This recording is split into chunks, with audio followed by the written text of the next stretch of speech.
Porque, gente, sobre esse período, então, de pré-campanha, de nomes, de pressão, de jantares, a gente vai agora com entrevista nessa edição. Vamos conversar com o senador Omar Aziz. Senador, boa noite, bem-vindo de volta. Mona Lisa falando aqui, me ouve bem? Ouço bem, Mona Lisa. Boa noite a você, Mona Lisa. Boa noite ao Caio. E boa noite principalmente aos telespectadores que costumam te assistir diariamente. É isso aí, sem eles nós não estaríamos aqui. Senador, não estaríamos aqui, nem eu, nem você. Sem dúvida. Senador, muito obrigada pela gentileza de conversar conosco. Senador, vamos lá. O senhor esteve ontem, no jantar, então, com o ex-presidente Lula. Hoje o senhor publicou nas redes sociais, estava vendo agora há pouquinho, que conversar com o Lula, o senhor diz nas redes sociais, é debater um projeto sobre o Brasil. Mas o presidente do partido do senhor não diz o mesmo com tanta clareza. Ontem foi o jantar dos rebelados ou o jantar dos adiantados? Não, primeiro, dizer que o presidente Kassab sabe da minha posição e de outros companheiros do PSD. Não há nada aqui às escondidas. É uma conversa muito franca. Ele sabe da minha relação do ponto de vista pessoal com o presidente Lula. Desde o primeiro momento, já com o Rodrigo Pacheco, eu tive uma conversa com o Rodrigo Pacheco e disse: Rodrigo, você será um grande nome e não tenha dúvida que o maior respeito, mas eu já tenho um compromisso com o presidente Lula. Inclusive, conversei várias vezes com o presidente Kassab. Lá atrás, o presidente Lula ofereceu a vice para o PSD. Queria até que o ex-governador Alckmin se filiasse ao partido. Mas isso não foi possível porque dentro da bancada do PSD e dentro da composição política do PSD, tem pessoas que apoiam o presidente Bolsonaro, tem pessoas que apoiam o presidente Lula. Mesmo o partido sendo candidato, dificilmente esses quadros do partido irão mudar de opinião. Então, essa conversa com o presidente Kassab, a quem eu tenho um respeito muito grande, e sou o primeiro signatário da fundação do PSD. Eu era governador à época, sou a primeira pessoa depois dele a assinar o início, construímos juntos esse partido. E o nosso respeito ao presidente Kassab é muito grande. Senador, colocar então o nosso time, a gente, enquanto conversa com o senhor, coloca, vamos fazer o seguinte, a gente está colocando imagens então de ontem também, da chegada do ex-presidente Lula ao jantar. Como o senhor está aqui, chegou já de bom grado, vou pedir para a gente fazer uma gentileza. Vamos fazer um breve intervalo, rapidíssimo, e a gente volta então com a participação do Caio e também da Carolina Brígido nessa entrevista. Pode ser, senador? Diz sim para mim. Disposição, muito obrigada. Então é isso, intervalo rapidinho, você toca a sua rotina aí e volta para acompanhar a sequência dessa entrevista importante sobre o jantar de ontem com o ex-presidente Lula e todas as repercussões e especulações também. A gente volta daqui a pouquinho, até já.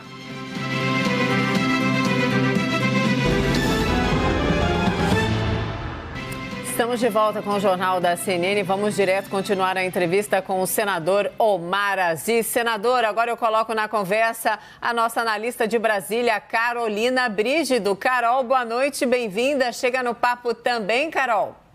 Boa noite, Mona Lisa. Boa noite, senador. Boa noite a todos. Senador, o presidente do PSD, Gilberto Kassab, tem insistido que o partido vai lançar mesmo uma candidatura própria a presidente da República para as eleições desse ano. Num horizonte que a gente vê, a gente aqui de fora, essa realidade não parece muito tangível nesse momento. Queria saber do senhor se o senhor considera mesmo real essa possibilidade do PSD ter um candidato próprio. Boa noite, Carolina. Um prazer tê-la aqui com a gente hoje. Deixa eu lhe dizer, a posição do presidente Kassab, ele tem falado muito sobre isso, numa candidatura própria do partido. O partido, como eu falei há pouco para Mona Lisa, ele pensa de formas diferentes na região norte, nordeste, sul, sudeste, centro-oeste. Tem parlamentares e políticos que apoiam o presidente Lula, outros apoiam o presidente Bolsonaro. Nós respeitamos essas posições. Agora, no meu ponto de vista, e a experiência que o presidente Kassab tem, Você não constrói uma candidatura. Tem gente aí nessa terceira via há 5 anos aí tentando se viabilizar e não conseguiram. E o que nós estamos pensando agora, e isso é um alerta que eu faço a todos os telespectadores e a vocês, jornalistas. Essa eleição não é uma eleição que vai se tratar só de economia. Nós temos aí um ponto importantíssimo que nós não podemos retroceder, que é a democracia. O atual presidente, ele por várias vezes fica tirando carta de seguro em relação aos resultados das urnas sem ainda ter acontecido. Ataca o Tribunal Superior Eleitoral, ataca o Supremo Tribunal Federal, ataca as instituições quando essas instituições se colocam contra ele ou contra as vontades dele. Nós estamos falando de algo muito maior. Veja bem, das últimas eleições, vamos começar a eleição. O presidente Lula disputou a primeira eleição com o Collor. Perdeu. O país foi, aos poucos, consolidando a democracia. Depois, o presidente Lula perde 2 vezes seguidas para o presidente Fernando Henrique Cardoso. Depois, o PSDB perde 2 eleições para ex-presidente Dilma. Então você tem aí 5 eleições diferentes que não eram inimigos, eram adversários políticos, mas tanto o PSDB, que fazia um contraponto ao PT e vice-versa, tinha opiniões diferentes em relação à privatização, estatais e uma série de outras coisas, mas existia um discurso único: a democracia tem que prevalecer. Não se questiona os resultados das urnas. Agora não. Nós temos um ponto. E aí eu conclamo as forças democráticas do país. Aqueles que realmente querem que a democracia prevaleça. Porque as outras discussões nós vamos ter sobre a questão econômica, sobre a fome, a miséria que assola o país. Isso nós teremos, não tenha dúvida. Mas a questão democrática hoje, que foi a pauta do jantar ontem, é muito importante para a sobrevivência do país em termos não só locais, mas mundiais. Nós não podemos brincar com isso. Então, o atual presidente, ele já tira a carta de seguro. Não, as urnas são violáveis, pode haver fraude, eu posso perder, ganhar e não levar. Então, essa narrativa golpista está no subconsciente de muitos que o cercam. Eu digo de muitos, não de todos. Eu estou dizendo de muitos. Então nós não temos uma eleição, a eleição Lula-Serra, a eleição Lula-Alckmin, uma eleição Lula-Collor, uma eleição Dilma-Aécio, uma eleição Dilma-Alckmin. Nós temos uma eleição em que as forças democráticas têm que se juntar contra qualquer indício de possível golpe democrático no país, não respeitando as urnas e a vontade popular. O governo do presidente Bolsonaro vai ser julgado. Vamos lá. Na área de saúde, desastre total. Vamos para a área de segurança pública. As facções tomaram conta das cidades brasileiras. As facções é que comandam hoje. Eu esperava um pouco mais desse presidente em relação à economia e em relação, principalmente, à segurança pública, que é o que nos deixa mais preocupados. Você nunca viu tanta gente nas ruas brasileiras, senhores, senhoras com uma criança no braço, pedindo comida. Nós não estávamos acostumados a isso. São Paulo hoje, capital de São Paulo hoje, tem 60 mil famílias morando na rua. Manaus está lotado das esquinas de pessoas. Eu já vi, eu faço política há muito ano, Mona Lisa Carolina, muitos anos. Pobreza sempre tivemos. Sempre haverá pobreza no Brasil e em qualquer lugar do mundo. Mas a miséria, não.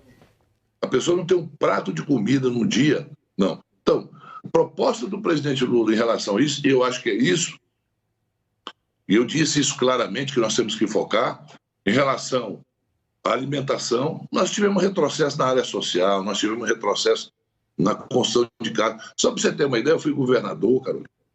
Eu construí só no local, 10 mil casas do Minha Casa Minha Vida. Só num local. Eu fiz 30 mil casas em 4 anos e 10 mil foi no local só. 10 mil casas é maior do que quase 50% dos municípios brasileiros, que tem 5 mil habitantes, 10 mil habitantes. Então, nós não estamos tratando. Por isso que eu digo, o presidente Kassab tem todo o direito de pensar em ter uma candidatura própria. Senador, colocar o Caio Junqueira também na conversa, perdão, interrompê-lo. Eu só estava tentando explicar. Ficou claro, ficou bem claro. Até para que a gente possa amarrar essa conversa melhor. Caio, chega no papo também, por favor, Caio. Boa noite, senador. Vamos lá, eu queria tocar sobre um aspecto específico da relação Congresso e Executivo. O ex-presidente Lula é um crítico dessa, digamos assim, captura do orçamento pelo Congresso Nacional e pretende rever isso, já disse que pretende rever isso, não só ele, como outros integrantes do Partido dos Trabalhadores. Ele terá o apoio, por exemplo, do senhor e dos participantes do jantar, que majoritariamente ali integram o Congresso Nacional? Nós avançamos muito em relação a essa questão de emendas parlamentares, que hoje tem emendas impositivas. Se cumpre, aquilo que se aprova tem que ser cumprido pelo presidente da República. Nós não podemos ficar à mercê também do que o Executivo decidir, como se o Congresso não existisse. Muitos de nós parlamentares nos elegemos com compromissos assumidos em municípios e no Estado como um todo. Lógico que a gente não diz, olha, eu vou fazer isso, eu vou construir. Não. Eu vou tentar trazer recurso para construir uma estrada, porque ela é um instrumento de escoamento de produção, principalmente na minha região, em que a gente não consegue asfaltar a BR-319. Então, essas questões, Caio, lógico que o presidente Lula foi presidente 8 anos, tem uma experiência muito grande. Ele não vai encontrar um Congresso que era o Congresso até 2010, quando terminou o mandato dele. Nós estamos falando de um Congresso 12 anos depois, né? Um Congresso que muitos deles foram investigados, foram denunciados, mas que não se provou absolutamente nada e continuou na ativa política. Então, essas questões, Caio, em relação a RP9, a não sei o quê, essas questões que são colocadas, lógico, nós podemos ter tudo isso dando a transparência necessária.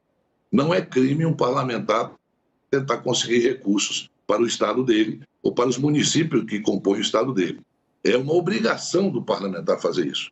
Até porque, muitas vezes, o presidente da República, o executivo maior, ele pensa no macro. Então, ele pensa em construir uma ferrovia, ele pensa em construir portos para dar uma infraestrutura e uma logística melhor. Nós, parlamentares, pensamos nisso também, mas também nós pensamos que o município A ou B precisa de água encanada, porque a produção de água não tem tratamento. Então, essas questões nós vamos ter que tratar. Lógico que cada um tem o seu pensamento. Eu tive essa conversa, nós tivemos essa conversa ontem, tivemos uma conversa muito aberta, o presidente ouviu mais do que falou. Aliás, até brincou, olha, eu tenho a orelha caída porque eu ouço mais do que falo. E o presidente é um homem experiente, um homem que vem da mesma forma como ele vem da luta sindical, eu venho da luta estudantil. Nós lutamos pela democratização do Brasil no final da década de 70 e início da década de 80. Então, a gente aprendeu, eu falo bastante, mas eu ouço muito mais do que falo. Até porque, quando você vai negociar como líder estudantil com os estudantes, ali todos são iguais. Quando o Lula negociava com os sindicalistas, todos são iguais. Então, essa experiência você leva para a vida e traz para a política. Por isso que eu disse há pouco, Caio, o que está em jogo não é só a questão do desemprego, não é só a questão da fome que está entrando na casa, no lar de milhões de brasileiros. Não é a questão da logística, da infraestrutura, mas principalmente nós temos uma eleição totalmente diferente desse lado. Um democrata que quer continuar consolidando a democracia e do outro lado, uma pessoa que pensa no retrocesso democrático que o Brasil alcançou até agora. Senador, eu quero fazer uma última pergunta rapidinha e preciso que o senhor seja mais rapidinho, perdão, não dá tanto tempo nessa entrevista, pode ser? Agora. Lá na CPI, o senhor sempre valorizou demais, fez deferências importantes para o trabalho das mulheres ali na CPI. Uma das integrantes, né, digamos assim, informalmente, foi a senadora Simone Tebet, pré-candidata do MDB, que ontem muita gente disse que ficou ali, claro, constrangida com o que seria, então, uma revolta pontual de caciques do MDB que não aceitam, e o senhor estava também nesse encontro.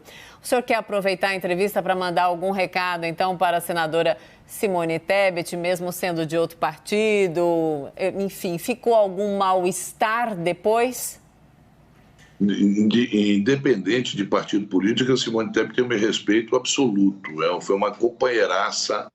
Aliás, todas as mulheres guerreiras ali na CPI que se expuseram, foram à luta, tentaram ajudar ao máximo, e acho que foi um dos grandes ganhos foi a participação delas, porque nenhuma delas foi indicada pelos seus partidos, mas nós abrimos esse espaço. O que eu disse, e digo aqui, isso eu disse, nós temos que respeitar a senadora Simone Tebet. Ninguém pode achar que vai retirar a candidatura de uma pessoa que o partido indicou, que ela está tentando se consolidar.